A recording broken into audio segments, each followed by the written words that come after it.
Hello friends, कल UPSC CSC prelims 2023 में polity से टोटल 14 क्वेश्चंस आए थे। हम इन सभी क्वेश्चंस को एनालाइज करेंगे, इनके आंसर्स को देखेंगे और साथ ही साथ ये भी देखेंगे कि बुक्स तवा के एनिमेटेड इंडियन पॉलिटी कोर्स से इन क्वेश्चंस को सॉल्व किया जा सकता है या नहीं। शुरुआत करते हैं पहले क्वेश्चन से। ये क्वेश्चन फाइनेंस बिल और मनी बिल से रिलेटेड है।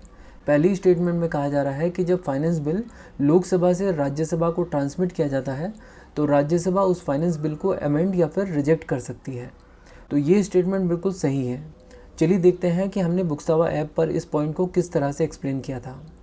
आप यहाँ पर देख सकते हैं कि इंडियन पॉलिटी कोर्स के अंदर आपको यहाँ पर काफ़ी सारे फोल्डर्स दिख रहे हैं। हमें जाना है इंडियन पॉलिटी वीडियोज़ फोल्डर के अंदर। यहाँ पर वीडियोज़ को चैप्टर वाइज अरेंज किया गया है और हमें पता है कि ये पर्टिकुलर क्वेश्चन पार्लियामेंट से रिलेटेड है, तो इसीलिए हमें स्क्रॉल करना होगा। और अब यहाँ पर हम देख सकते हैं कि 21 नंबर फोल्डर पार्लियामेंट फोल्डर है।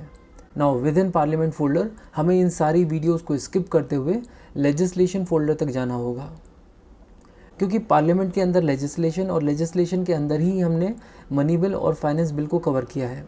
यहाँ पर ये जो 4th वीडियो है ये फाइनेंस बिल से रिलेटेड है, इसको प्ले करते हैं। हेलो फ्रेंड्स, आज की वीडियो में हम लोग फाइनेंशियल बिल्स को डिटेल में कवर करेंगे। कोई भी बिल अगर पब्लिक मनी, जो कि हमारे केस में consolidated fund of India, contingency fund of India या फिर पब्लिक अकाउंट्स ऑफ इंडिया, इनमें से किसी से भी पैसा निकालने या उसमें डालने से रिलेटेड है तो उसे हम फाइनेंशियल बिल कहते हैं।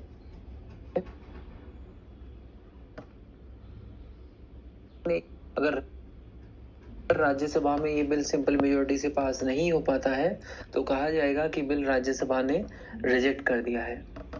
अगर राज्यसभा में ये बिल सिंपल मेजोरिटी से पास हो जाता है तो कहा जाएगा कि बिल राज्यसभा से पास हो गया है। अब देखने वाली बात यह है कि क्या बिल अमेंडमेंट के साथ पास हुआ है या फिर विदाउट अमेंडमेंट। अगर राज्यसभा ने इस बिल को बिना अमेंडमेंट्स के पास कर दिया है तो ये बिल डायरेक्टली प्रेसिडेंट के पास भेजा जा सकता है फॉर हिज एक्सेंट। बट अगर ये बिल राज्यसभा ने अमेंडमेंट के साथ पास किया है तो इसे लोकसभा में भेजा जाएगा फॉर रिकंसिडरेशन। तो हम यहाँ पर साफ तौर पर देख सकते हैं कि जब भी एक फाइनेंस बिल लोकसभा राज्यसभा को भेजती है तो राज्यसभा के पास ये पावर होती है कि वो इस बिल को रिजेक्ट भी कर सकती है और अमेंड भी। तो इसीलिए हम कह सकते हैं कि स्टेटमेंट 1 करेक्ट है। चलिए अब बात करते हैं सेकंड स्टेटमेंट की। यहाँ पर कहा गया है कि जब लोकसभा मनी बिल को राज्यसभा के पास भेजती है तो राज्यसभा उस बिल को ना तो अमेंड कर सकती है और ना ही रिजेक्ट, बट अपनी रिकमेंडेशंस दे सकती है। चलिए देखते हैं कि क्या ये बात सही है या नहीं। तो इसके लिए हम फाइनेंस बिल के जस्ट ऊपर वाली वीडियो जो कि मनी बिल से रिलेटेड है उसको देखते हैं। हेलो फ्रेंड्स, आज की वीडियो में हम लोग मनी बिल से रिलेटेड सभी इंपॉर्टेंट चीज़ों को कवर करेंगे। पिछली वीडियो में हमने ऑर्डिनरी बिल को समझा। हमने देखा था कि ऑर्डिनरी बिल फर्स्ट हाउस से पास होने के बाद सेकंड हाउस में भेजा जाता है।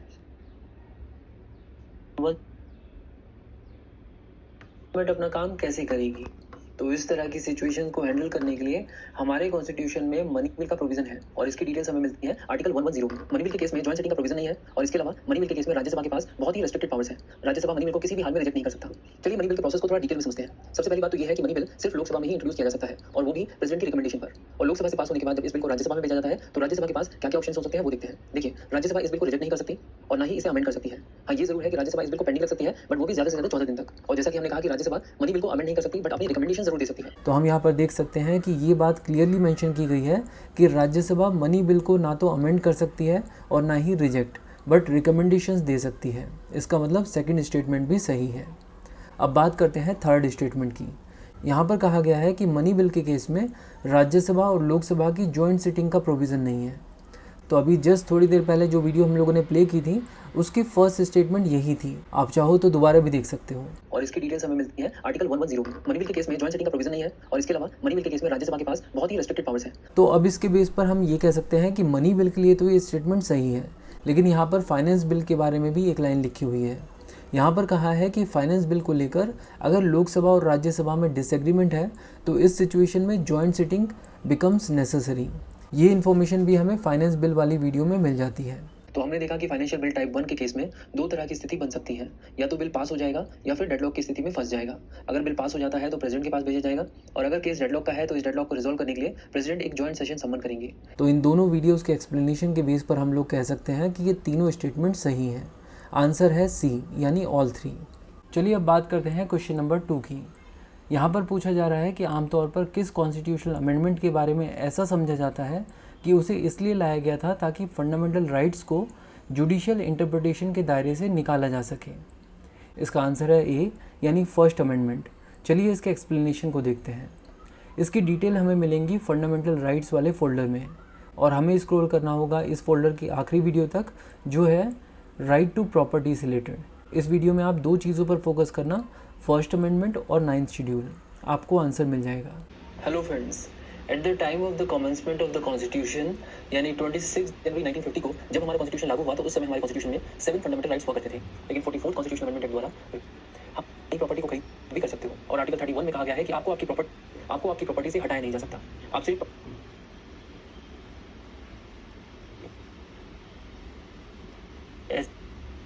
माना जाएगा जब उस पर प्रेसिडेंट के एक्सेंट हो। आर्टिकल 19 से लोगों की प्राइवेट प्रॉपर्टीज को एक्वाइर आर्टिकल 31A की, और आप देख ही सकते हैं कि आर्टिकल 31A कहीं ना कहीं एग्रीकल्चर लैंड रिफॉर्म से रिलेटेड है, जहां पर लोगों की प्राइवेट प्रॉपर्टीज को एक्वायर या फिर उनके राइट्स को मॉडिफाई करने की बात हो रही है। तो इसका मतलब ये राइट टू प्रॉपर्टी को डाइल्यूट करता है। इसी के साथ साथ फर्स्ट कॉन्स्टिट्यूशन अमेंडमेंट एक्ट द्वारा हमारे कॉन्स्टिट्यूशन में आर्टिकल 31B और 9th शेड्यूल को भी ऐड किया गया था। 9th शेड्यूल को आप एक बंद डब्बे की तरह इमेजिन कर सकते हो, जिसमें अगर किसी भी लॉ को रख दिया जाए तो उस लॉ का जुडिशियल रिव्यू नहीं किया जा सकता। ये प्रोविजन आर्टिकल 31B में किया गया था। हालांकि सुप्रीम कोर्ट ने आईआर कोहेलो मामले में इससे रिलेटेड काफी सारे रेस्ट्रिक्शंस लगाए और कहा कि जुडिशियल रिव्यू से इस तरह की ब्लैंकेट इम्यूनिटी किसी भी लॉ को नहीं दी जा सकती। तो ये थी डिटेल्स आर्टिकल 31B और 9th शेड्यूल की। तो यहाँ पर भी हम तो देखा आपने किस तरह फर्स्ट अमेंडमेंट के थ्रू फंडामेंटल राइट्स को जुडिशियल इंटरप्रिटेशन के दायरे से बाहर रखने का प्रोविज़न किया गया था। तो इसीलिए आंसर ए बिल्कुल सही है। अब बात करते हैं क्वेश्चन नंबर 3 की। यहाँ पर पूछा जा रहा है कि ड्यू प्रोसेस ऑफ लॉ का ट्रू एसेंस क्या है। तो इसका सीधा सा आंसर है फेयर एप्लीकेशन ऑफ लॉ, यानी ऑप्शन सी। चलिए बुक्सटावा ऐप के ऊपर इसका एक्सप्लेनेशन देखते हैं। इसके लिए आपको वापस से फंडामेंटल राइट्स फोल्डर में जाना होगा और स्क्रॉल करना होगा आर्टिकल 21 की वीडियो तक। हेलो फ्रेंड्स, हमने राइट टू फ्रीडम की इंट्रोडक्शन वीडियो में देखा था कि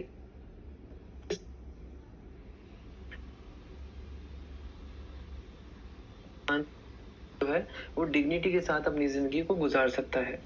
बट अब क्वेश्चन ये आता है कि अगर राइट टू लाइफ और पर्सनल लिबर्टी हमारा फंडामेंटल राइट है, तो फिर इतने सारे लोग जेल में क्या कर रहे हैं? क्योंकि किसी को अरेस्ट करना या उसको कंफाइन कर लेना उसे उसकी पर्सनल लिबर्टी से डिप्राइव करना हुआ। तो इसका आंसर भी हमें आर्टिकल 21 में ही मिलता है। आर्टिकल 21 जहां एक तरफ हमारी लाइफ और पर्सनल लिबर्टी को प्रोटेक्ट करता है, वहीं आर्टिकल 21 ये भी कहता है कि स्टेट अगर चाहे तो कानून के दायरे में रहते हुए कानून में दिए गए प्रोसीजर्स को फॉलो करके किसी भी इंसान के राइट टू लाइफ और पर्सनल लिबर्टी को छीन सकता है। और ये हमें देखने को मिलता है आर्टिकल 21 में दिए गए 4 शब्दों में, प्रोसीजर एस्टैब्लिश्ड बाय लॉ, यानी स्टेट जो है वो लॉज द्वारा प्रिस्क्राइब्ड प्रोसीजर्स को फॉलो करके किसी भी इंसान के राइट टू लाइफ या पर्सनल लिबर्टी को कर्टेल या फिर डिप्राइव कर सकता है। बट अगर स्टेट लॉ को नहीं मानता है या प्रॉपर प्रोसीजर्स को फॉलो नहीं करता है, तो सुप्रीम कोर्ट में आप रिट पिटीशन डाल सकते हो और स्टेट के इस एक्ट को चैलेंज कर सकते हो। यानी अब तक हमने जो भी समझा उससे एक बात तो क्लियर हुई कि आर्टिकल 21 जो है वो हमारे राइट टू लाइफ और पर्सनल लिबर्टी को आर्बिट्रेरी एग्जीक्यूटिव एक्शन से प्रोटेक्ट करता है। इस बात को और सिंपल वे में हम इस तरह समझ सकते हैं कि स्टेट एग्जीक्यूटिव अपनी मर्जी से किसी के राइट टू लाइफ या फिर पर्सनल लिबर्टी को छीन नहीं सकता है। वो जो भी काम करेंगे वो कानून के दायरे में रहकर कर सकते हैं। तो यहाँ पर जो भी कहानी हम देख रहे हैं वो सब इस बात पर डिपेंडेंट है कि लॉ फॉलो हो रहा है कि नहीं। बट अगर लॉ खुद गड़बड़ हो तो अगर हम देखें तो हमारे जो लॉज है जो हम फॉलो करते हैं, बहुत सारे लॉज जैसे कि सीआरपीसी और आईपीसी, ये तो अंग्रेजों के जमाने के लॉज है। तो ये जरूरी नहीं है कि उस समय के लिखे हुए सभी लॉज जो है वो वैलिड हो। तो क्या आप इन्हें सुप्रीम कोर्ट में चैलेंज कर सकते हो? अगर आपके दिमाग में ऐसा क्वेश्चन आ रहा है तो एक बार फिर से इस लाइन को पढ़ लो, प्रोसीजर एस्टैब्लिश्ड बाय लॉ। ये लाइन साफ साफ ये बात कर रही है कि लॉ में जो लिखा है उसको फॉलो किया जाएगा। लॉ रीजनेबल है, जस्ट है, फेयर है, ये क्वेश्चन आप नहीं कर सकते हो। तो ये बात क्लियर हो गई कि आर्टिकल 21 हमारी राइट टू लाइफ और पर्सनल लिबर्टी को आर्बिट्रेरी एग्जीक्यूटिव एक्शन से प्रोटेक्ट करता है, आर्बिट्रेरी लेजिस्लेटिव एक्शन से प्रोटेक्ट नहीं करता है।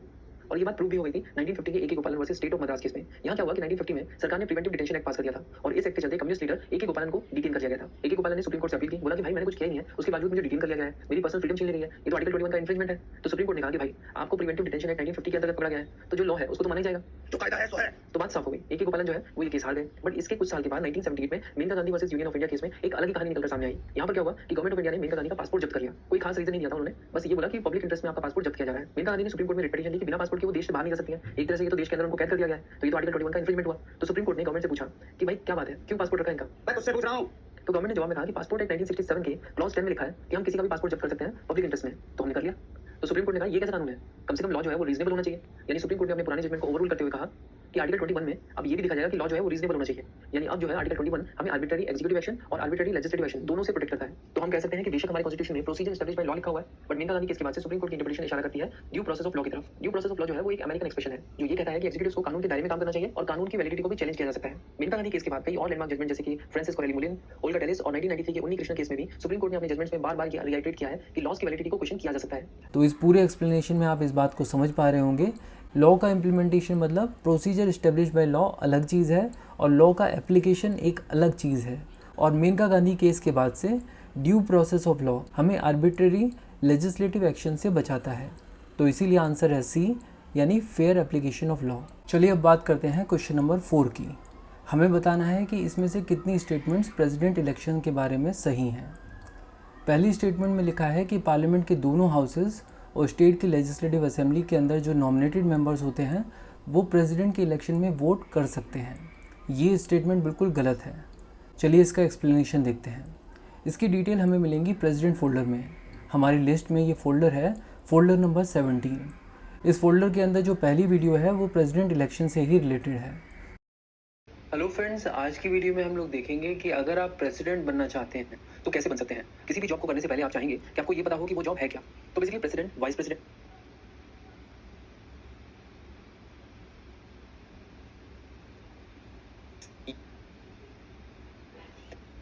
इस बट लेजिस्लेटिव काउंसिल होगी या नहीं होगी ये जरूरी नहीं है। अब अगर हम लोग लोकसभा और राज्यसभा को देखें तो यहाँ इन दोनों हाउसेज में कुछ सदस्य नॉमिनेटेड होते हैं और कुछ मेंबर्स इलेक्टेड। इसी तरह स्टेट लेजिस्लेचर के दोनों हाउसेज में कुछ सदस्य नॉमिनेटेड होते हैं और कुछ सदस्य इलेक्टेड। अब ये जो लोकसभा और राज्यसभा के इलेक्टेड सदस्य हैं ये इस इलेक्टोरल कॉलेज के पार्ट बनते हैं। इसके अलावा सभी स्टेट्स और 2 यूनियन टेरिटरीज दिल्ली और पुडुचेरी, इनकी लेजिस्लेटिव असेंबली में जो इलेक्टेड सदस्य हैं ये भी इलेक्टोरल कॉलेज के पार्ट होते हैं।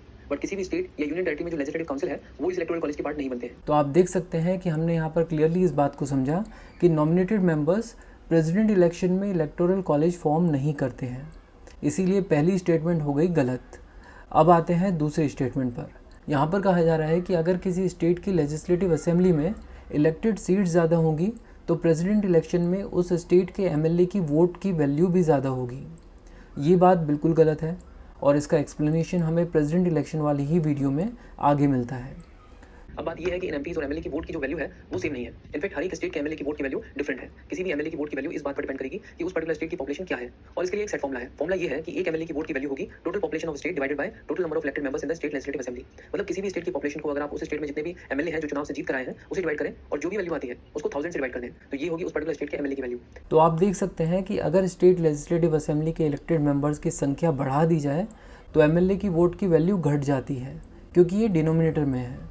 इसीलिए हमने सेकंड स्टेटमेंट को रॉन्ग मार्क किया है और जो एक्सप्लेनेशन हमने अभी देखा वही लागू होता है स्टेटमेंट 4 पर और उस एक्सप्लेनेशन के बेस पर स्टेटमेंट 4 करेक्ट हुई। एक्चुअली मैं आपको बताना चाहता हूँ कि मैंने अपनी 14-15 मिनट्स की इस प्रेसिडेंट इलेक्शन वाली वीडियो में आपको सिर्फ फॉर्मूला नहीं बताया था, मैंने आपको इस फॉर्मूले का एप्लीकेशन भी समझाया था ताकि आप इस कंसेप्ट को रटो नहीं बल्कि ग्रैस्प करो। Just look at it. यहाँ पर स्टेट की जो पॉपुलेशन है उसे 1971 के सेंसस के बेस पर लिया जाता है और ये ऐसा ही चलता रहेगा 2026 तक। और ये डिसीजन लिया गया था 84 कॉन्स्टिट्यूशनल अमेंडमेंट एक्ट में। तो एग्जांपल के लिए हम देख सकते हैं कि 1971 सेंसस के हिसाब से आंध्र प्रदेश की पॉपुलेशन अराउंड 2.7 करोड़ है और आंध्र प्रदेश की लेजिस्लेटिव असेंबली में टोटल 175 इलेक्टेड मेंबर्स हैं। तो हमारे फॉर्मूले के हिसाब से आंध्र प्रदेश के एमएलए की जो वोट की वैल्यू है वो भी 159, यानी आंध्र प्रदेश का एमएलए अगर एक वोट डालेगा तो उसकी वैल्यू काउंट होगी 159। इसी तरह दिल्ली के इलेक्टेड एमएलए की वोट की वैल्यू को भी हम कैलकुलेट कर सकते हैं और आप देख सकते हैं कि दिल्ली के एमएलए की वोट की वैल्यू बस 58 है। और इसी टेबल में हम लोग अरुणाचल प्रदेश के एमएलए की वोट की वैल्यू भी देख सकते हैं जो कि सिर्फ 8 है। तो यहाँ से ये कंसेप्ट क्लियर होता है कि एक एमएलए की वोट की वैल्यू कम और ज्यादा इस बेस पर होती है कि वो अपने स्टेट के कितने लोगों को रिप्रेजेंट कर रहा है और इस कंसेप्ट को कहा जाता है uniformity in the scale of representation of different states. तो अगर हम इन 4120 एमएलएस की वोट की वैल्यू को सम अप करें तो ये वैल्यू आएगी 5,49,495। तो चलिए अब बात करते हैं स्टेटमेंट 3 की। यहाँ पर कह रहा है कि प्रेसिडेंट इलेक्शन में मध्य प्रदेश के एमएलए की वोट की वैल्यू केरला के एमएलए की वोट की वैल्यू से ज़्यादा है। हमें बताना है कि ये स्टेटमेंट सही है या गलत। यानी अल्टीमेटली हमें सिर्फ यही तो चेक करना है कि population two seats ratio Madhya Pradesh का ज़्यादा है या केरला का। और ये हम सब जानते हैं कि south Indian states population control करने में नॉर्थ इंडियन स्टेट्स से आगे रहते हैं और यही रीज़न है जिसकी वजह से पार्लियामेंट्री सीट्स और स्टेट लेजिस्लेटिव सीट्स को फ्रीज़ किया गया था। और इसके लिए भी मैंने आपको बुक्सावा ऐप पर एक एक्सप्लेनेशन दिया हुआ है। आपको स्क्रॉल करना होगा फोल्डर नंबर 46 तक जो है इलेक्टोरल पॉलिटिक्स इन इंडिया। इसके अंदर टोटल 24 वीडियोज़ हैं और इन 24 वीडियोज़ में से एक वीडियो है डिलिमिटेशन से रिलेटेड।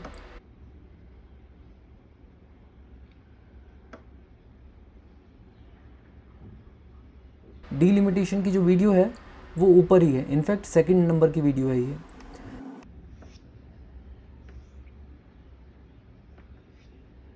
हेलो फ्रेंड्स, पिछली वीडियो में हम लोगों ने रिप्रेजेंटेशन ऑफ पीपल 1950 के बारे में पढ़ा और हम लोगों ने देखा कि लोकसभा को कॉन्स्टिट्यूट करने के लिए हमारे देश की हर एक स्टेट और यूनियन टेरिटरी को पार्लियामेंट्री कॉन्स्टिट्यूएंसीज में डिवाइड किया गया। 1950 में देखने को मिलती है कि आंध्र प्रदेश को 25 है। इसका मतलब ये हुआ कि लोकसभा में नंबर ऑफ सीट्स उस स्टेट या यूनियन टेरिटरी की पॉपुलेशन के प्रोपोर्शन में होती है। यानी अगर किसी भी स्टेट या यूनियन टेरिटरी की पॉपुलेशन बढ़ती है तो उसकी लोकसभा में नंबर ऑफ सीट्स भी बढ़ जाएंगी और अगर पॉपुलेशन घटती है तो लोकसभा में नंबर ऑफ सीट्स भी घट जाएंगी। और पॉपुलेशन को डिटरमिन करने का जो सरकारी आंकड़ा है वो है सेंसस, जो कि हर 10 साल में पब्लिश होता है। इसलिए हमारे कॉन्स्टिट्यूशन के आर्टिकल 82 में सेंसस के बेस पर टेरिटोरियल कॉन्स्टिट्यूएंसीज को रीएडजस्ट करने की बात कही हुई है। बट ऐसे में रिस्क ये है कि जो भी स्टेट पॉपुलेशन कंट्रोल मेजर्स को फॉलो करेगा और और उसमें सक्सेस पाएगा वही पार्लियामेंट में अंडर रिप्रेजेंटेड रह जाएगा। ऐसा ना हो इसीलिए सेंसस को 1971 के लेवल पर फ्रीज कर दिया गया है। ऐसा ईयर 2000 में किया गया था। और देखो, जो कंसेप्ट मैं आपको बता रहा था वो इस वीडियो में मेंशन्ड है। हालांकि यहाँ पर अभी तक इस वीडियो में हम लोग सिर्फ पार्लियामेंट्री कॉन्स्टिट्यूएंसी को लेकर ही कंसेप्ट डिस्कस कर रहे हैं, लेकिन इसी वीडियो में अगर आप आगे देखोगे तो इस कंसेप्ट को मैंने स्टेट लेजिस्लेचर के साथ भी कनेक्ट किया है। अगर आपको थोड़ा सा भी डाउट है तो मुझे बता देना, मैं इस पूरी वीडियो को ही डाल दूंगा। बट अभी के लिए मैं इस बात को समझ के चल रहा हूँ कि अंडरस्टैंडिंग हम लोगों की इस चीज़ के लिए बन चुकी है कि हम ये कह सकते हैं कि इस क्वेश्चन में सिर्फ एक ही स्टेटमेंट सही है, यानी आंसर हो गया ए। चलिए अब बढ़ते हैं क्वेश्चन नंबर 5 की तरफ। ये क्वेश्चन भी प्रेसिडेंट इलेक्शन से ही रिलेटेड है। आपको बताना है कि प्रेसिडेंट इलेक्शन से रिलेटेड कितनी स्टेटमेंट सही हैं। सबसे पहले सेकंड स्टेटमेंट को देखते हैं। यहाँ पर कहा गया है कि अगर किसी पर्टिकुलर स्टेट की लेजिस्लेटिव असेंबली डिसॉल्व्ड है तो प्रेसिडेंट इलेक्शन को पोस्टपोन किया जा सकता है। ये स्टेटमेंट गलत है और इसका एक्सप्लेनेशन हमें अपनी प्रेसिडेंट इलेक्शन वाली वीडियो में ही मिलता है। इनफैक्ट अगर किसी भी स्टेट की लेजिस्लेटिव असेंबली अगर डिसॉल्व है तो उस पर्टिकुलर स्टेट की लेजिस्लेटिव असेंबली के इलेक्टेड मेंबर्स को इलेक्टोरल कॉलेज का पार्ट नहीं माना जाएगा। तो मोटे मोटे तौर पर हम ये कह सकते हैं, तो सिंपल सी बात है कि अगर किसी स्टेट की स्टेट लेजिस्लेटिव असेंबली डिसॉल्व्ड है तो उसके लिए प्रेसिडेंट इलेक्शन पोस्टपोन नहीं किया जाता। तो सेकंड स्टेटमेंट हो गई गलत। अब बात करते हैं थर्ड स्टेटमेंट की। यहाँ पर कह रहा है कि जब एक बिल प्रेसिडेंट के एक्सेंट के लिए उनके पास भेजा जाता है तो उस बिल पर प्रेसिडेंट कितने समय में एक्शन लेंगे, ये बात कॉन्स्टिट्यूशन में लिखी हुई है। ये स्टेटमेंट भी गलत है। इसके एक्सप्लेनेशन के लिए वापस से आपको प्रेसिडेंट वाले फोल्डर में ही जाना होगा, लेकिन इस बार आपको 5th नंबर की वीडियो देखनी होगी जो कि प्रेसिडेंट की वीटो पावर से रिलेटेड है। हेलो फ्रेंड्स, आज की वीडियो में हम प्रेसिडेंट की वीटो पावर्स को डिस्कस करेंगे। वीटो ये एक लैटिन वर्ड है जिसका मतलब है आई फॉरबिड। फॉरबिड को हिंदी में कहते हैं रोकना। इसका मतलब प्रेसिडेंट अपनी टिप्पणी के बाद उसे प्रेसिडेंट के एक्सेंट के लिए भेजा जाता है और प्रेसिडेंट के एक्सेंट के बाद ही ये बिल एक लॉ बनता है। इसके अलावा प्रेसिडेंट उस बिल को नहीं लेना है। प्रेसिडेंट अगर चाहे तो कोई एक्शन ले ही ना, क्योंकि कोई भी एक्शन लेने के लिए हमारे कॉन्स्टिट्यूशन ने कोई टाइम लिमिट डिफाइन ही नहीं की है। यानी प्रेसिडेंट के पास ये 3 ऑप्शंस हैं जिनके थ्रू प्रेसिडेंट इस बिल को लॉ। तो यहाँ से ये बात क्लियर हो गई कि स्टेटमेंट 3 भी रॉन्ग है। अब बात करते हैं स्टेटमेंट 1 की। इसमें ये कहा गया है कि जब सुप्रीम कोर्ट प्रेसिडेंट के इलेक्शन को नल एंड वॉइड डिक्लेयर कर देता है तो इस डिक्लेरेशन से पहले प्रेसिडेंट ने अपने ऑफिस में रहते हुए जितने भी काम किए हैं उन सबको इनवैलिड मान लिया जाएगा। ये स्टेटमेंट भी रॉन्ग है।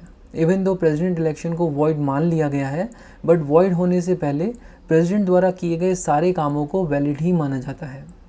मुझे ऐसा लग रहा है कि ये चीज़ भी मैंने किसी वीडियो में बताई तो है, बट मैं एक्चुअली में ढूंढ नहीं पाया हूँ। तो अभी के लिए मैं यही मान के चल रहा हूँ कि ये स्टेटमेंट हमारे कोर्स में नहीं थी। बट क्योंकि यहाँ पर तीनों स्टेटमेंट रॉन्ग है तो आंसर हो गया नन, यानी ऑप्शन डी। चलिए अब बात करते हैं क्वेश्चन नंबर 6 की। यहाँ पर शेड्यूल एरिया से रिलेटेड 3 स्टेटमेंट्स दी गई हैं। आपको बताना ये है कि इनमें से कितनी स्टेटमेंट्स सही हैं। पहली स्टेटमेंट ये है कि किसी भी एरिया को शेड्यूल एरिया नोटिफाई किया जाता है प्रेसिडेंशियल ऑर्डर द्वारा। ये स्टेटमेंट बिल्कुल सही है और इसका एक्सप्लेनेशन भी आप बुक्सतावा पॉलिटी कोर्स में देख सकते हैं। इसके लिए हमें scheduled and tribal area folder तक स्क्रॉल करना होगा। ये फोल्डर है फोल्डर नंबर 38। यहाँ पर ये जो सेकंड वीडियो है ये शेड्यूल्ड एरिया एडमिनिस्ट्रेशन से रिलेटेड है, इसे देखिए। हेलो फ्रेंड्स, पिछली वीडियो में हमने यहाँ तक कवर कर लिया था कि 5th शेड्यूल में जो शेड्यूल एरियाज और 6th शेड्यूल में जो ट्राइबल एरियाज हैं उनके एडमिनिस्ट्रेशन के लिए जो प्रोविजंस हम लोग बात करने वाले हैं शेड्यूल एरियाज के एडमिनिस्ट्रेशन के बारे में। बट उससे पहले हमें ये समझ लेना जरूरी शेड्यूल एरिया है या नहीं। तो आप कॉन्स्टिट्यूशन के 5th शेड्यूल को ओपन करोगे और उसमें लिस्टेड नामों को चेक कर सकते हो कि ये एरिया शेड्यूल एरिया है या नहीं। बट अगर मान लीजिए कि किसी नए एरिया को शेड्यूल एरिया डिक्लेयर करवाना हो तो उसका भी तो कुछ क्राइटेरिया होना चाहिए नहीं। तो उसके लिए कुछ सेट गाइडलाइंस हैं। वो गाइडलाइंस ये है कि उस एरिया में रहने वाले लोगों में एटलीस्ट 50% लोग ट्राइबल होने चाहिए। इसीलिए साइज का क्राइटेरिया को शेड्यूल एरियाज बनाया जा सकता है। और ये गाइडलाइंस 1961 बाउंड्रीज को चेंज करना हो या फिर किसी शेड्यूल एरिया के डिक्लेरेशन को रिसेंड करना हो, मतलब अगर ये डिक्लेयर करना हो कि अब वो शेड्यूल एरिया नहीं रहेगा, ऐसा कोई डिक्लेरेशन करना हो, या फिर कोई शेड्यूल एरिया जिसको शेड्यूल एरिया से बाहर निकाल लिया गया था और अब उसे वापस से रीडेजिग्नेट करना हो एज शेड्यूल एरिया, तो ये सब करने की पावर प्रेसिडेंट के पास होती है और प्रेसिडेंट ये सब डिक्लेरेशन करते हैं। तो स्टेटमेंट 1 तो करेक्ट हो गई। अब देखते हैं स्टेटमेंट 3। यहाँ पर कहा जा रहा है कि स्टेट के चीफ मिनिस्टर की ये जिम्मेदारी होती है कि वो शेड्यूल्ड एरिया के एडमिनिस्ट्रेशन से रिलेटेड एक annual report union home minister को सबमिट करें। ये स्टेटमेंट बिल्कुल गलत है और इसका एक्सप्लेनेशन आपको उसी सेम वीडियो में मिल जाएगा जिसमें आपको फर्स्ट स्टेटमेंट का एक्सप्लेनेशन मिला है। एक इंपॉर्टेंट पॉइंट ये भी है कि गवर्नर को अपने स्टेट के शेड्यूल एरिया से रिलेटेड एडमिनिस्ट्रेशन की एक रिपोर्ट बनाकर प्रेसिडेंट को भेजनी होती है एनुअली, या फिर वो जब भी मांगे तब। अगर प्रेसिडेंट चाहते हैं कि उन्हें ये रिपोर्ट एनुअल बेसिस पर चाहिए तो हर साल ये रिपोर्ट भेजनी होगी, और अगर प्रेसिडेंट कहते हैं कि उन्हें ये रिपोर्ट क्वार्टरली बेसिस पर चाहिए तो साल में 4 बार भेजनी होगी। तो फर्स्ट और थर्ड स्टेटमेंट के बारे में अब हम लोग क्लियर हो गए हैं। अब बात करते हैं सेकंड स्टेटमेंट की। यहाँ पर कहा जा रहा है कि लार्जेस्ट एडमिनिस्ट्रेटिव यूनिट किसी भी शेड्यूल एरिया में डिस्ट्रिक्ट है और लोवेस्ट है ब्लॉक के अंदर क्लस्टर ऑफ विलेजेस। तो ये स्टेटमेंट एक्चुअली में सही है और इसका रीज़न समझने के लिए हमें पंचायती राज से रिलेटेड वीडियोस देखनी होंगी। पंचायती राज फोल्डर के अंदर जो लास्ट वीडियो है वो है पीसा एक्ट 1996।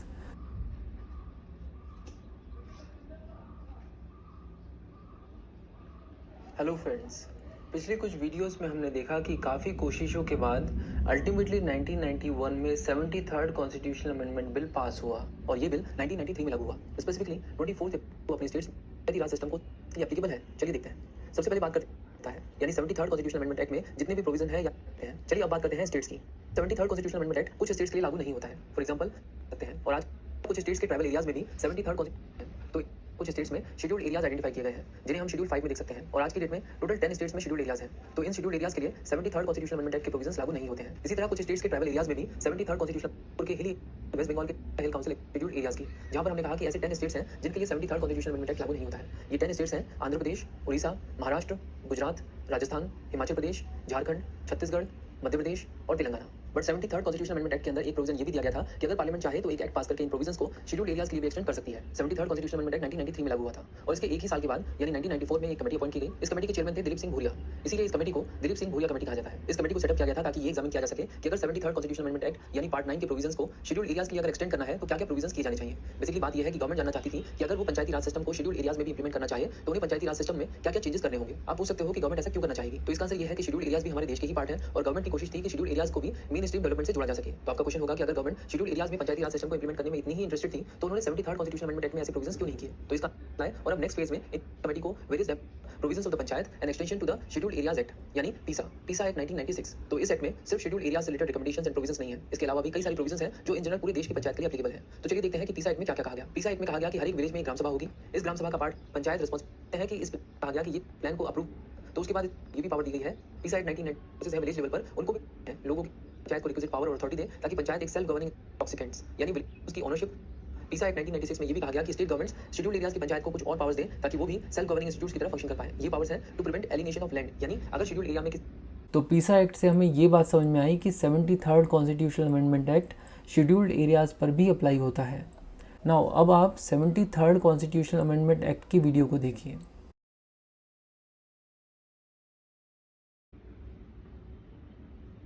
हेलो फ्रेंड्स, आज की वीडियो में हम लोग 73rd कॉन्स्टिट्यूशनल अमेंडमेंट एक्ट के आज को हमारे कॉन्स्टिट्यूशन कहा गया कि पंचायत के बाद हमारे कॉन्स्टिट्यूशन में पंचायती राज से रिलेटेड प्रोविजन डीपीएसपी और यहाँ पर पंचायत एक सेट देखा कि किस तरह हमारे पंचायती राज स्टेट्स को पंचायती अब ये कहा जा सकता किए गए हैं। इंटरमीडिएट लेवल क्या है इसकी डेफिनेशन हमें मिलती है आर्टिकल और ये 3 टियर्स हैं डिस्ट्रिक्ट लेवल, इंटरमीडिएट लेवल और विलेज लेवल। अभी डिस्ट्रिक्ट लेवल इंटरमीडिएट लेवल क्या है इसकी आपने देखा कि हाईएस्ट एडमिनिस्ट्रेटिव यूनिट है डिस्ट्रिक्ट और लोवेस्ट है विलेज।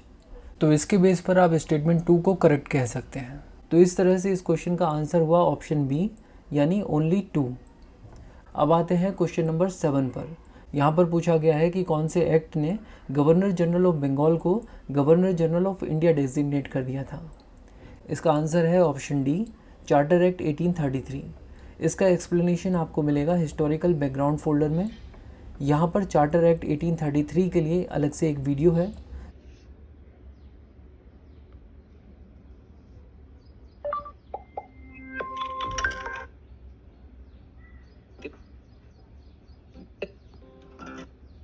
गवर्नर एडमिनिस्ट्रेशन है एडमिनिस्ट्रेशन। अब इसे तो आप पहचानते ही होंगे, ये है बंगाल टाइगर और इस बंगाल के टाइगर पर आप देख सकते हैं governor general of Bengal. Charter act of 1833 ने एक चेंज किया और वो ये कि गवर्नर जनरल ऑफ बंगाल को गवर्नर जनरल ऑफ इंडिया बना दिया। और आलिया भट्ट ने भी इसको टिक किया क्योंकि पहला गवर्नर जनरल ऑफ इंडिया था Bentinck, Lord William Bentinck. Governor general of India की अथॉरिटी। तो ये एक्सप्लेनेशन था क्वेश्चन नंबर 7 का। चलिए अब बात करते हैं क्वेश्चन नंबर 8 की। यहाँ पर 4 ऑर्गेनाइजेशंस के नाम दिए गए हैं और पूछा है कि इनमें से कितनी ऑर्गेनाइजेशंस कॉन्स्टिट्यूशनल बॉडीज़ हैं। तो इसका आंसर है ओनली 1, क्योंकि national commission for backward classes ही एक लौती कॉन्स्टिट्यूशनल बॉडी है जो कि इस लिस्ट में मैंशनड है। वैसे मैं आपको बता दूं कि सारी कॉन्स्टिट्यूशनल बॉडीज़ और बहुत सारे नॉन कॉन्स्टिट्यूशनल बॉडीज़ हमने अपने कोर्स में कवर की हैं। You can have a look. अगर आप बुक्सटावर ऐप पर जाएंगे तो आपको 2 फोल्डर्स दिखेंगे, फोल्डर 39 और फोल्डर 40। आप देख सकते हैं कि कॉन्स्टिट्यूशनल बॉडीज़ वाले फोल्डर में हम लोगों ने 14 वीडियोज़ ऐड की हैं और नॉन कॉन्स्टिट्यूशनल बॉडीज़ वाले फोल्डर में 24। अपनी तरफ से मैंने कोई भी कमी नहीं छोड़ी है कंप्लीट डिटेल्स देने में। हेलो फ्रेंड्स, आज की वीडियो में हम लोग NCBC यानी national commission for backward classes के बारे में बात करेंगे। शुरुआत हर चीज़ को हमारी और आपकी लैंग्वेज में एक्सप्लेन करने की कोशिश की है, बिल्कुल ऐसे जैसे खाट पर बैठकर दो दोस्त बात कर रहे हों कॉन्स्टिट्यूशनल और नॉन कॉन्स्टिट्यूशनल बॉडीज़ के बारे में। हेलो फ्रेंड्स, हर एक ह्यूमन बीइंग, चाहे वो मैन हो या वुमेन, इसका मतलब और ये वो राइट्स होते हैं जो हर राइट्स को यूनिवर्सल। तो अभी तक पेरिस प्रिंसिपल्स और साथ ही साथ डिफरेंट प्रोटेक्शन 19 डिफाइन किया गया। दूसरी इंपॉर्टेंट चीज़ ये की गई कि इस एक्ट द्वारा NHRC और SHRC को इस्टेब्लिश किया गया। NHRC यानी नेशनल ह्यूमन राइट्स कमीशन और तो क्वेश्चन 8 हमने यहाँ पर कवर कर लिया है। अब बात करते हैं क्वेश्चन 9 की। यहाँ पर 4 स्टेटमेंट्स दी गई हैं और पूछा गया है कि इनमें से कौन सी स्टेटमेंट कॉन्स्टिट्यूशन के चीफ पर्पस को दर्शाती है। आई थिंक पूरे पेपर का सबसे इजी क्वेश्चन यही है। इसलिए नहीं क्योंकि ये एक्चुअली में बहुत इजी है, बल्कि इसलिए क्योंकि ये same question previous year questions में 2 बार ऑलरेडी पूछा जा चुका है। तो इसके लिए किसी भी एक्सप्लेनेशन की भी ज़रूरत नहीं है। इसका आंसर है C, chief purpose of constitution is to limit the power of government. वैसे अगर आपने इंडियन पॉलिटी कोर्स में दिए हुए 45 ऑनलाइन टेस्ट को भी कर लिया होता तो भी आप इस क्वेश्चन को कर पाते। हर एक टेस्ट के अंदर 20 क्वेश्चंस हैं और ये सेक्शनल टेस्ट हैं। सो टोटल 900 MCQs भी आपको पॉलिटी कोर्स के साथ ही मिलते हैं ताकि आप अच्छे से प्रैक्टिस कर सकें। तो ये तो बात हुई क्वेश्चन नंबर 9 की।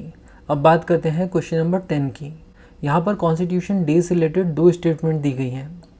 सेकेंड स्टेटमेंट में कहा गया है 26 नवंबर 1949 को भारत का कॉन्स्टिट्यूशन ड्राफ्ट करने के लिए BR अम्बेडकर की चेयरमैनशिप में एक ड्राफ्टिंग कमेटी का गठन किया गया था। ये स्टेटमेंट बिल्कुल ही गलत है। आप बुक्सटावा ऐप पर इसका एक्सप्लेनेशन देख सकते हैं और इसके लिए हमें जाना होगा folder number 2 making of constitution पर, और हमें ये डिटेल इस फोल्डर की सेकंड वीडियो में मिल जाएगी। ये इंडियन पॉलिटी का एक बहुत ही इंपॉर्टेंट टॉपिक में क्या क्या चेंजेस अब देखते हैं।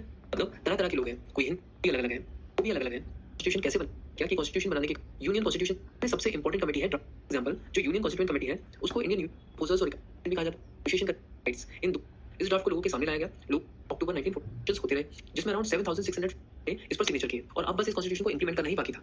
इस मौके पर नेहरू जी ने कहा कि ये कॉन्स्टिट्यूशन अभी इंप्लीमेंट नहीं किया जा सकता।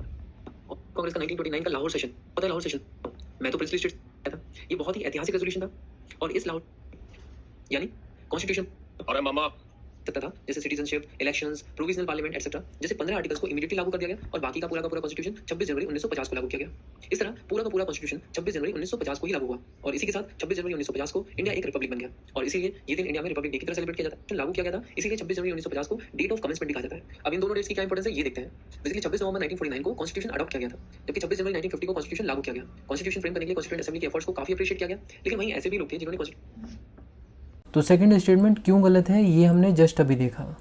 बेसिकली इस दिन तो हमारा कॉन्स्टिट्यूशन बन के तैयार हो गया था और स्टेटमेंट में कहा जा रहा है कि इस दिन हमारे कॉन्स्टिट्यूशन को बनाने के लिए ड्राफ्टिंग कमेटी का गठन किया गया। तो ये स्टेटमेंट तो गलत हो गई।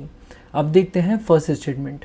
यहाँ पर कहा गया है कि 26 नवंबर को हर साल कॉन्स्टिट्यूशन डे सेलिब्रेट किया जाता है to promote constitutional values among citizens. अब बात यह है कि जो एक्सप्लेनेशन अभी हम लोगों ने थोड़ी देर पहले देखी उसके अंदर हम लोगों ने देखा था कि 26 नवंबर को हमारे कॉन्स्टिट्यूशन को अडॉप्ट किया गया था, बट मैंने कहीं पर भी एक्सप्लिसिटली इस बात को नहीं कहा था कि 26 नवंबर को कॉन्स्टिट्यूशन डे की तरह सेलिब्रेट किया जाता है। तो ये चीज़ कोर्स में तो कवर नहीं थी, लेकिन आज की डेट में अगर देखा जाए तो ये थोड़ा सा ऑब्वियस चीज़ है क्योंकि 26 नवंबर को काफ़ी सारे न्यूज़ आर्टिकल्स में, यूट्यूब वीडियोज़ में सब चीज़ों का डिस्कशन होता है और ये स्टेटमेंट बिल्कुल सही है। तो आंसर हो गया सी, यानी statement 1 is correct but statement 2 is incorrect. तो ये था क्वेश्चन नंबर 10। चलिए अब बात करते हैं क्वेश्चन नंबर 11 की। क्वेश्चन नंबर 11 में 3 स्टेटमेंट्स दी गई हैं और आपसे पूछा जा रहा है कि इनमें से कितनी स्टेटमेंट सही हैं। पहली स्टेटमेंट ये है कि कॉन्स्टिट्यूशन में ये बात लिखी हुई है कि ये सेंट्रल गवर्नमेंट की ड्यूटी है कि वो स्टेट्स को प्रोटेक्ट करे जब भी किसी स्टेट में इंटरनल डिस्टर्बेंस हो। तो ये स्टेटमेंट बिल्कुल सही है। चलिए इसका एक्सप्लेनेशन देखते हैं। इसके लिए वापस से हम लोग इंडियन पॉलिटी कोर्स पर जाएंगे और हम लोग स्क्रॉल करेंगे फोल्डर नंबर 16 तक, जो कि इमरजेंसी प्रोविज़न से रिलेटेड है। इस फोल्डर की पहली ही वीडियो, जो कि एक इंट्रोडक्टरी वीडियो है, उसे प्ले करते हैं। हेलो फ्रेंड्स, आज की वीडियो में हम लोग इमरजेंसी प्रोविज़न्स को शुरू करेंगे। ये तो हम देख ही चुके हैं कि हमारा कॉन्स्टिट्यूशन एक फेडरल स्ट्रक्चर प्रोवाइड करता है जो कि सेंटर और स्टेट के बीच पावर्स को डिस्ट्रीब्यूट करता है। सेंटर स्टेट रिलेशंस को पढ़ते समय इस पावर डिस्ट्रीब्यूशन को हम अच्छे से कवर कर चुके हैं। बट अगर किसी स्टेट में इंटरनल डिस्ट्रक्शन हो जाए, एक ऐसा वायलेंट डिस्टर्बेंस जो कि स्टेट एडमिनिस्ट्रेशन को पूरी तरह से पैरालाइज कर दे, तो अगर ऐसा होता है तो इसका मतलब ये निकलेगा कि इंडिया के स्टेट में अब कॉन्स्टिट्यूशन के आधार पर चीजें नहीं हो पा रही हैं और ये इंडिया की यूनिटी और इंटीग्रिटी के लिए थ्रेट होगा। इसी तरह अगर कोई दूसरा देश हम पर अटैक कर दे, यानी external aggression, for example China Arunachal Pradesh से अंदर घुसना शुरू कर दे, तो आप सोच के देखिए कि क्या इस तरह की स्थिति में स्टेट्स ऐसी सिचुएशंस को अपने आप हैंडल कर सकते हैं? बिल्कुल नहीं। इसीलिए हमारे कॉन्स्टिट्यूशन में कुछ इमरजेंसी प्रोविजंस किए गए हैं जो कि सेंटर को ये पावर देते हैं कि इस तरह की इमरजेंसी सिचुएशंस में सेंट्रल गवर्नमेंट सारी पावर्स अपने हाथ में ले सकती है और ये स्टेट्स पूरी तरह सेंटर के कंट्रोल में चले जाएंगे और इन परिस्थितियों में चीजें हैंडल करने की जिम्मेदारी पूरी तरह से सेंट्रल गवर्नमेंट की होगी। तो इसका मतलब तो ये हुआ कि तो देखा आपने, बहुत ही क्लैरिटी के साथ ये बात क्लियर हो गई है कि इंटरनल डिस्टर्बेंस के केस में सेंट्रल गवर्नमेंट स्टेट्स को प्रोटेक्ट करती है और ये बात कॉन्स्टिट्यूशन में भी मेंशन्ड है। और इस क्वेश्चन में यही एक स्टेटमेंट करेक्ट है, बाकी के जो दो स्टेटमेंट्स हैं वो इनकरेक्ट हैं। क्यों इनकरेक्ट है? ये बुक्सवावा ऐप पर कवर्ड नहीं है क्योंकि ये दोनों ही टॉपिक्स शायद ही किसी पॉलिटी की बुक में कवर्ड हों। तो अब आप ये मान के चलिए कि पॉलिटी का पूरा सिलेबस कंप्लीट करने के बावजूद यूपीएससी प्रीलिम्स के पेपर में आपको 2-3 क्वेश्चन ऐसे ज़रूर मिलेंगे जिनके बारे में आपने पहले कभी नहीं सुना होगा। और इस सिचुएशन में मुझे दंगल मूवी का एक सीन याद आ रहा है, आप भी देखिए। सिचुएशन से खुद को बाहर निकाल पाना गीता के लिए काफी मुश्किल होगा। एक बात हमेशा याद रखना बेटा, हर जगह तन्ने बचाने तेरा पप्पा ना आवेगा। मैं तन्ने सिर्फ लड़ना सिखा सकूं, पर लड़ना तन्ने खुद है। जोर लगा, बाहर निकल। अब यहाँ पर ऐसे 3 क्वेश्चंस और हैं। अब अगर आपको सेफ खेलना है तो आप इन क्वेश्चंस को छोड़ सकते हैं, और अगर ज़ोर लगाना चाहते हो तो ज़ोर कैसे लगा सकते हो ये मैं आपको बता सकता हूँ। देखो, क्वेश्चन नंबर 12 जो है वो प्रिजन से रिलेटेड है। पहली स्टेटमेंट में कहा जा रहा है कि Indian prisons are managed by state government with their own rules and regulations for day to day administration of the prison. अब देखो, अभी कुछ दिनों पहले आम आदमी पार्टी के एक नेता की कुछ वीडियोस वायरल हो रही थी कि वो दिल्ली की जेल में मसाज ले रहे हैं, और इसके लिए दिल्ली की स्टेट गवर्नमेंट से ही क्वेश्चंस पूछे जा रहे थे। इनफैक्ट पहले मनीष सिसोदिया के बयान आए और फिर बाद में केजरीवाल ने भी सफाई दी। तो इससे ये बात तो क्लियर हो जाती है कि प्रिजन्स के ऊपर स्टेट गवर्नमेंट का कंट्रोल है, अदरवाइज़ ये क्वेश्चंस मोदी जी से पूछे जाते हैं। और ये कोई पहला केस थोड़ी है, जब भी कोई नेता जेल में जाता है तो हमेशा हमें ऐसी खबरें सुनने को मिलती हैं। तो अगर मैं एग्ज़ाम हॉल में होता तो मैं स्टेटमेंट 1 को करेक्ट मानता।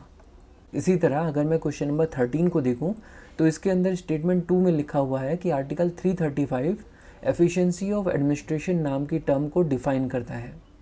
अगर मैं एग्ज़ाम हॉल में होता और मुझे इसके बारे में कुछ भी नहीं पता होता तब भी मैं इस स्टेटमेंट को इनकरेक्ट मानता, क्योंकि इंडियन पॉलिटी को पढ़ते हुए लगातार हमारे सामने ऐसी इंपॉर्टेंट टर्म्स आती रहती हैं जिन्हें कॉन्स्टिट्यूशन में डिफ़ाइन नहीं किया गया है। For example, office of profit, untouchability, secular, socialist, minority etcetera. अब सोच के देखो कि जो कॉन्स्टिट्यूशन इतनी इंपॉर्टेंट टर्म्स को डिफ़ाइन नहीं कर रहा है तो क्या वो एफिशिएंसी ऑफ एडमिनिस्ट्रेशन को डिफ़ाइन करेगा? तो क्वेश्चन नंबर 13 की सेकंड स्टेटमेंट हो गई इनकरेक्ट। अब बात करते हैं क्वेश्चन नंबर 14 की। इसके थर्ड पॉइंट में लिखा हुआ है कि arms amendment act 2019 celebratory gun fire को प्रोहिबिट करने से रिलेटेड है, यानी शादी बारातों में जो हवा में फायरिंग की जाती थी उसको प्रोहिबिट करने से रिलेटेड है। तो यहाँ पर आप 2 लॉजिक लगा सकते हैं। एक्चुअली 4-5 साल पहले इस तरह की खबरें लगातार न्यूज़ चैनल पर चलती रहती थी कई दिन तक कि इस शादी में ये गन फायर होने की वजह से छत पर बैठे हुए लोगों की मौत हो गई। तो इस चीज़ से ये अंदाज़ा लगाया जा सकता है कि आर्म्स एक्ट से रिलेटेड कुछ ना कुछ अमेंडमेंट उस समय हुआ होगा। इसके अलावा एक पॉसिबिलिटी ये भी है कि अगर आप नॉर्थ इंडिया को बिलोंग करते हैं तो आपने इस चीज़ को काफ़ी कॉमनली देखा होगा कि आज से 4-5 साल पहले जब आप किसी शादी को अटेंड करने जाते थे तो आपको वहाँ पर इस तरह का 1-2 लोग तो दिख ही जाते थे जिनके हाथ में बंदूक होती थी। लेकिन आजकल की शादियों में ऐसा नहीं दिखता है। इसका मतलब कुछ ना कुछ लॉ में बदलाव हुआ हो सकता है। तो इस तरह के लॉजिक लगा के हमने इन तीनों क्वेश्चंस में से एटलीस्ट एक स्टेटमेंट को तो आइडेंटिफाई कर लिया है। ऐसा करके हमने अपने ऑप्शंस कम कर लिए हैं, और अब अगर हम लोग ट्राई करेंगे तो इन 3 में से एटलीस्ट एक क्वेश्चन को तो सही कर पाएंगे। अगर इन 3 में से एक भी क्वेश्चन सही हो गया तो आप पॉजिटिव में ही रहेंगे। वैसे मैं आपको यहाँ पर करेक्ट आंसर बता देता हूँ। क्वेश्चन नंबर 12 का करेक्ट ऑप्शन है ऑप्शन ए, 13 का करेक्ट आंसर है ऑप्शन सी, और 14 का करेक्ट आंसर है ऑप्शन बी। तो ये थी analysis polity questions of UPSC prelims 2023 की। अब आप ये नेक्स्ट वीडियो देख सकते हैं जहाँ पर हमने ये बताया है कि कैसे यूपीएससी 2022 की टॉपर ऑल इंडिया रैंक 2 गरिमा लोहिया को बुक्सवावा ने उनकी जर्नी में हेल्प किया है। आप भी बुक्सावा ऐप को डाउनलोड करके अपनी प्रिपरेशन को रॉक सॉलिड बना सकते हैं। Thank you very much for watching this video.